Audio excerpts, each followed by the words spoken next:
zdaj, če nek mlad posluša, pa ima mnenje, svet je itak nepošten. Ne? Ja. Lejte, kje sem, lejte, kaj imajo drugi, lejte, to ni pošteno. Ne? Kaj bi njemu rekel, zakaj je pomembno imeti to integriteto ali pa gojiti poštenost, če drugi ne?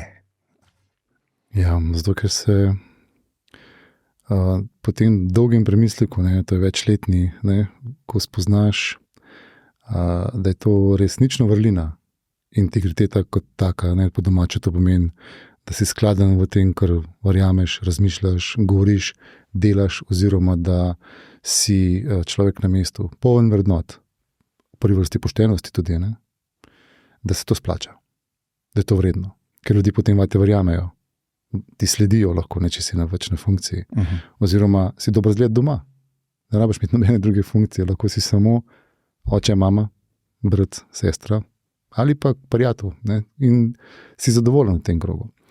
In ko tisto spoznanje potem o tem, da nisi sam na tem svetu, dopolni ta aspekt razmišljanja, sprav to, kar razmišljaš, pa rečeš, ok, vsako ravnanje ima neko posledico, ne samo za mene, tudi za druge. In ta svet je tudi moj svet. In ta država je tudi moja država. In če jaz ukradem nekaj v državi, nekdo nekaj izgubi,